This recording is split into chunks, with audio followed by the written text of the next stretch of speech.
అందరికీ హృదయపూర్వక నమస్కారాలండి. నేను మీ కేడి చారి జన సైనికుడిని. అయితే ఈరోజు నేను మీ ముందుకు రాగలగడానికి గల ముఖ్య కారణం ఏంటంటే, ఈ మధ్య మన టీడీపీ పార్టీ నాయకులు రాజేష్ మహాసేన గారు కొత్త ప్రతిపాదనలు తీసుకొస్తున్నారు. కూటమిలో మరియు కూటమి కార్యకర్తల మధ్య చిచ్చు పెట్టే విధంగా వ్యాఖ్యలు, చిగురు ఆశలు రేపే విధంగా రెచ్చగొడతా ఉన్నాడు. అది ఆ అంశం ఏంటంటే, లోకేష్ గారిని డిప్యూటీ సీఎం గాని చేయాలా? టీడీపీ పార్టీని కాపాడుకోవాలంటే ఖచ్చితంగా చేయాలా? రాజ్యాంగం ప్రకారం 90 సీట్లు ఉంటే వారే ఆ పార్టీకి అర్హులు అని మాట్లాడుతూ ఉన్నాడు. అయ్యా రాజేష్ మహాసేన, నేను అడుగుతా ఉన్నా నిన్ను, రాజ్యాంగం ప్రకారం 90 సీట్లు ఉంటే వారే సీఎం అనేది చిన్న పిల్లోడికి కూడా ఈరోజు తెలుసు. నువ్వు చెప్తే తెలుసుకోవాల్సిన పరిస్థితులలో ఈరోజు టీడీపీ పార్టీ కార్యకర్తలు కానీ, జనసేన పార్టీ కార్యకర్తలు కానీ లేరు.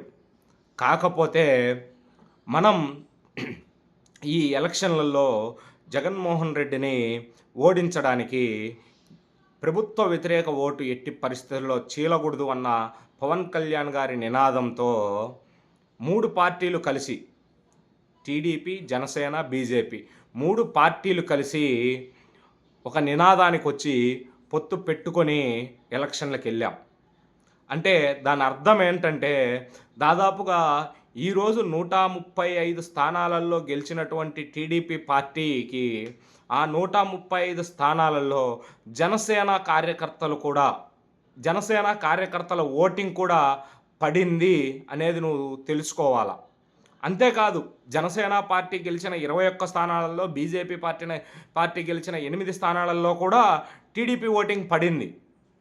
ఈ 3 పార్టీలు కార్యకర్తలు గ్రామాల కానించి, పట్టణాల కానించి ప్రజలలోకి 3 పార్టీల నినాదానాలు, జగన్మోహన్ రెడ్డిని ఓడించే విధానాలు అన్నీ కూడా ప్రజలలోకి 3 పార్టీల కార్యకర్తలు కష్టపడి తీసుకెళ్తే ఈరోజు మీకు 135 స్థానాలు, జనసేన పార్టీకి 21 స్థానాలు, బీజేపీకి 8 స్థానాలు అనేవి వచ్చినవనేది ముందు నువ్వు తెలుసుకో రాజేష్ మహాసేన అని తెలియజేస్తా ఉన్నా. 135 స్థానాలు ఉన్నాయి కదా, సీఎం చేయొచ్చు. ఎప్పుడు చేయొచ్చు? పొత్తు లేకుండా ఇండివిజువల్గా టీడీపీ పార్టీకి 135 స్థానాలు కాదు 90 స్థానాలు గెలిచింటే అప్పుడు అది టీడీపీ పార్టీ అధిష్టానం ఇష్ట ప్రకారంగా ఎవరినైనా సరే సీఎం చేయొచ్చు. కానీ ఈరోజు 3 పార్టీలు ఎలక్షన్ల కంటే ముందు కొన్ని ఒప్పందాలు చేసుకొని ఆ ఒప్పందాల ప్రకారం ఎలక్షన్లకు వెళ్ళినాయి. కాబట్టి లోకేష్ గారిని కానీ సీఎం చేయాలన్నా, డిప్యూటీ సీఎం చేయాలన్నా చంద్రబాబు గారి మాట మరియు పవన్ కళ్యాణ్ గారి మాట మరియు పురంధేశ్వరి గారి మాట, నరేంద్ర మోడీ, అమిత్ షా గారి మాట తీసుకొని వాళ్ళు చేస్తారు. వాటి గురించి నాకు తెలిసి అయితే మనలాంటి వాళ్ళకు అనవసరమని కూడా నీకు తెలియజేస్తా ఉన్నా. ఎందుకంటే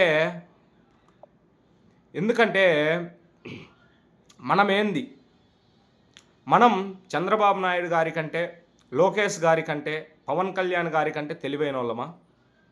చెప్పు. మనం వారికంటే ఏం తెలివైన వాళ్ళం కాదు.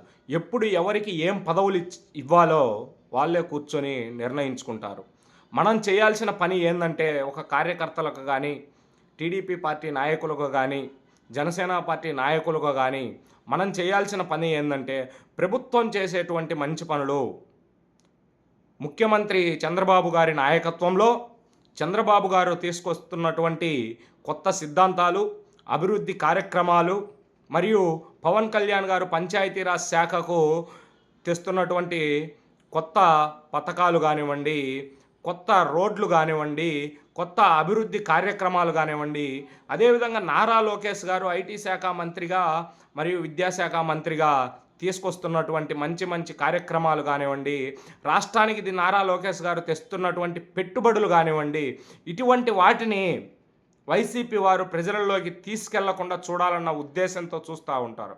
కాబట్టి అటువంటి వాటిని మనం బలంగా ప్రజలలోకి తీసుకునే విధంగా ప్రభుత్వం పైన ప్రజలకు ఎక్కడా వ్యతిరేకం అనేది రాకుండా చూసే విధంగా మనం చెయ్యాలి గానీ, ఈరోజు ఎవరికి డిప్యూటీ సీఎం ఇయ్యాలా, ఎవరికి సీఎం ఇయ్యాలనేది పైవారు ఆలోచించుకుంటారు. కాబట్టి నువ్వు ఇంతకు ముందు గూడా ఎలక్షన్‌ల ముందు కూడా ఇలాగే చేశావు. పవన్ కళ్యాణ్ గారు బీజేపీతో పొత్తుకెళ్తున్నారు. కాబట్టి మేము జనసేన పార్టీకి ఎక్కడ సపోర్ట్ చెయ్యం. అంటే జనసేన, టీడీపీ, బీజేపీ కలిసి పోటీ చేసినాయి. నువ్వు జనసేన పార్టీకి సపోర్ట్ చెయ్యను అంటే అక్కడ నువ్వు టీడీపీకి కూడా సపోర్ట్ చెయ్యనట్టే. ఇటువంటి కార్యక్రమాలతో నువ్వు ఎన్నో వీడియోలు కూడా చేసి వదిలినావు. అయినా కూడా నీలాంటోళ్ళను ప్రజలు నమ్మలే. నీకు ఇంకొకటి ఉంది. ఏంటంటే పొగడటం. అంటే అమితంగా పొగిడేస్తావు ఎవరినైనా. చిన్న అమితంగా కాదు, బీభత్సంగా పొగిడేస్తావు. నీకేదన్నా కావాలంటే వాళ్ళని పొగడమే నీ పని. అదేవిధంగా అంతకుముందు జనసేన పార్టీలో చేర్చుకుంటారు అన్నప్పుడు పవన్ కళ్యాణ్ గారిని పొగిడావు. తర్వాత టీడీపీలోకి వచ్చినాక చంద్రబాబు నాయుడు గారిని పొగిడావు. ఇప్పుడు నీకేదో పదవి రాలేదనుకుంటా. నాకు తెలిసి అయితే ఏం రాలే గవర్నమెంట్ నుంచి. కాబట్టి లోకేష్ గారిని పొగిడితే పదవి వస్తుందని నువ్వు అనుకుంటున్నావేమో. నీలాంటోళ్ళను, నాలాంటోళ్ళను వాళ్ళు ఎంతోమందిని చూసుంటారు రాజేష్ మహాసేన. గుర్తుపెట్టుకో. ఇటువంటి ఆపేసి ప్రజలకు నీ నియోజకవర్గంలో కానీ, రాష్ట్రంలో కానీ ఎక్కడైనా ప్రజలకు ఎక్కడన్నా సమస్యలలో ఉంటే ఆ సమస్యలను లోకేష్ గారి దృష్టికి కానీ, పవన్ కళ్యాణ్ గారి దృష్టికి కానీ, చంద్రబాబు నాయుడు గారి దృష్టికి కానీ తీసుకెళ్ళి ఆ సమస్యలు పరిష్కారమయ్యే దిశగాగిన నువ్వు నడిస్తే రాజకీయంగా నీకు మంచి భవిష్యత్తు ఉంటుందని కూడా తెలియజేస్తున్నా రాజేష్ మహాసేన. ఎందుకంటే పవన్ కళ్యాణ్ గారి, లోకేష్ గారు కానీ, నారా చంద్రబాబు నాయుడు గారు కానీ, అరే రాజేష్ మహాసేన సమస్యలు తెస్తున్నాడు, ఇటువంటి వాడికి మనం ఎమ్మెల్యే సీట్ అనేది ఇస్తే ఖచ్చితంగా ఇటువంటి వాడు ప్రజలకు సేవ చేస్తాడన్న ఆలోచన వాళ్ళల్లో వస్తుంది. కాబట్టి నువ్వు ఇటువంటి మానుకొని, నీకు గలం ఉంది, నీకు ఫాలోయింగ్ ఉంది, నిన్ను చూసి మేము కూడా ఎంతోమంది ఇన్స్పైర్ అయినాం.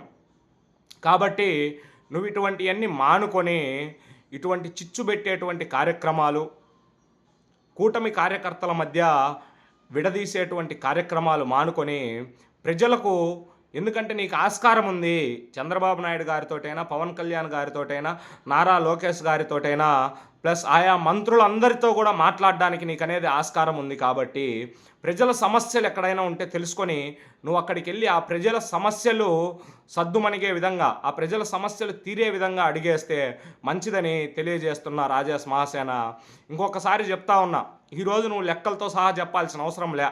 135 సీట్లు వస్తే సీఎం అవుతారు, 115 సీట్లు వస్తే సీఎం అవుతారు, 21 సీట్లు వచ్చిన వాళ్ళని సీఎం అని అరుస్తున్నారు, 11 సీట్లు వచ్చిన వాళ్ళని సీఎం అని అరుస్తున్నారు. నువ్వు ఎవరికి చెప్పాల్సిన అవసరం లేదు రాజేష్ మహాసేన. గుర్తుపెట్టుకో. ఖచ్చితంగా నువ్వు ఈసారి నుంచన్నా ప్రజలకు సేవ చేసే మార్గంలో నడుస్తావని, నీలాంటోడికి పదవిస్తే ఖచ్చితంగా ప్రజా శ్రేయస్సు కోరుకుంటాడని కూడా ఆశిస్తున్నాను. జై జనసేన, జై హింద్.